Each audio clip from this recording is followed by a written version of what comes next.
सोचिए, पत्थर से बना एक मंदिर जो सिर्फ पूजा की जगह ना हो बल्कि एक पूरी सल्तनत को चुनौती देने का ऐलान हो। आज हम एक ऐसे ही राजा और उनकी बनाई एक शानदार कलाकृति की कहानी में उतरेंगे। एक ऐसी कहानी जो पत्थर, ताकत और एक भूली हुई विरासत की दास्तां सुनाती है।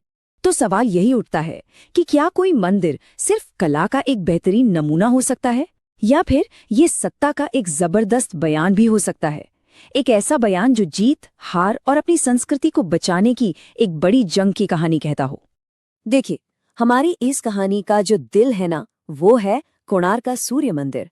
और ये सिर्फ एक मंदिर नहीं है, बल्कि आर्किटेक्चर की एक ऐसी पहेली है जिसे आज भी लोग हैरानी से देखते हैं और सुलझाने की कोशिश करते हैं। इस मंदिर की सबसे हैरान करने वाली बात है इसका डिजाइन। जरा सोचिए, सूर्य देव के लिए पत्थर का बना एक बहुत बड़ा रथ जिसे 7 घोड़े खींच रहे हैं। इसके जो 24 पहिए हैं ना, वो सिर्फ पहिए नहीं बल्कि धूप घड़ी हैं, सनडायल, जो आज भी बिल्कुल सही समय बताते हैं। मतलब ये प्राचीन भारत की इंजीनियरिंग का एक ऐसा नमूना है जिसे देखकर सच में यकीन करना मुश्किल हो जाता है। अच्छा, अब इस मंदिर की कहानी को ठीक से समझने के लिए हमें थोड़ा समय में पीछे जाना होगा, 13वीं सदी के भारत में। और ये कोई शांति का दौर नहीं था, बिल्कुल नहीं, बल्कि एक ऐसा तूफानी समय था जब एक पूरा साम्राज्य चारों तरफ से घिरा हुआ था। ये टाइमलाइन उस दौर की पूरी तस्वीर साफ कर देती है। देखिए, एक तरफ दिल्ली सल्तनत पूरे उत्तर भारत पर कब्जा जमा रही थी, तो दूसरी तरफ तुर्क अफगान सेनाएं पूर्व की ओर बढ़ रही थीं। और इसी उथल-पुथल के बीच साल 1238 में कलिंग के सिंहासन पर एक नया राजा बैठा, नरसिंहदेव प्रथम। उस समय का भारत आप कह सकते हैं कि 2 हिस्सों में बटा हुआ था।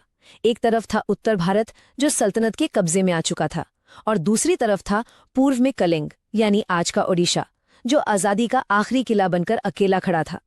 और इसी तूफान के सामने एक चट्टान की तरह खड़ा था हमारी कहानी का हीरो, एक ऐसा राजा जिसे अफसोस इतिहास ने लगभग भुला ही दिया है। ये है नरसिंहदेव प्रथम, पूर्वी गंगा राजवंश के वो सम्राट जिन्होंने 13वीं सदी में कलिंग पर राज किया। शायद इनका नाम बहुत ज्यादा लोगों ने नहीं सुना होगा, पर इनका काम आज भी हमारे सामने जिंदा है। देखिए, नरसिंहदेव की सबसे बड़ी ताकत उनकी सैन्य रणनीति थी। उन्होंने न सिर्फ दिल्ली सल्तनत के हमलों को बुरी तरह हराया, बल्कि ये भी पक्का कर दिया कि ओडिशा सदियों तक आजाद रहे। उन्होंने सिर्फ जमीन नहीं बचाई, बल्कि इस इलाके की संस्कृति और धर्म की भी रक्षा की। इसीलिए उन्हें धर्म की ढाल कहा जाता था। और ये सिर्फ एक टाइटल नहीं था। धर्म का मतलब यहाँ उस समय की जीवन शैली, संस्कृति और परंपरा से था, और उसकी रक्षा के लिए वो सच में एक दीवार की तरह खड़े थे। तो सवाल ये है कि एक राजा की जीत का एक मंदिर से आखिर क्या लेना देना हो सकता है। चलिए अब इस कहानी के सबसे दिलचस्प हिस्से पर आते हैं और इन दोनों को जोड़ते हैं। नरसिंहदेव की जीत कोई मामूली जीत नहीं थी, ये एक पूरी सभ्यता को बचाने की जीत थी। उनकी वजह से ही ओडिशा एक आजाद, संप्रभु हिंदू साम्राज्य बना रहा, जहां लोग अपनी परंपराओं को बिना किसी डर के जी सकते थे। और अब आता है ये साल 1250। ये साल हमारी कहानी का सबसे बड़ा टर्निंग पॉइंट है। अपनी सबसे बड़ी सैन्य जीत के ठीक बाद इसी साल 1250 में राजा नरसिंहदेव प्रथम ने कोणार्क के सूर्य मंदिर को बनाने का हुक्म दिया था। और यही हमारी पहेली का जवाब है। कोणार्क का मंदिर सिर्फ पूजा के लिए नहीं बना था, ये एक जीत का जश्न था।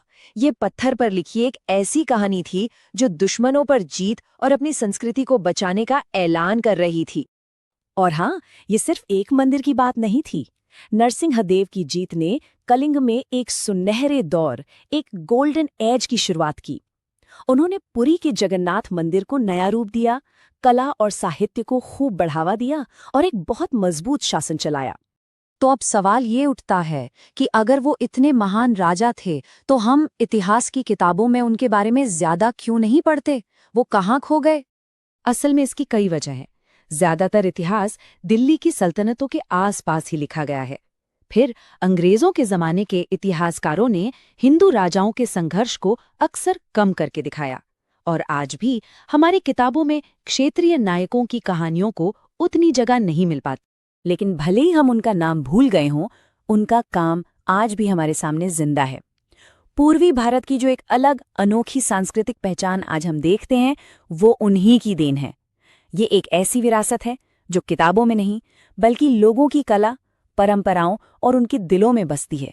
और ये सब हमें इस आखिरी सवाल पर लाकर छोड़ देता है, अगर नरसिंहदेव प्रथम जैसे नायक को भुलाया जा सकता है तो सोचिए, इतिहास की परतों में छिपे ऐसे और कितने नायक, कितनी कहानियां होंगी जो अब भी अंधेरे में हैं और खोजे जाने का इंतजार कर रही हैं।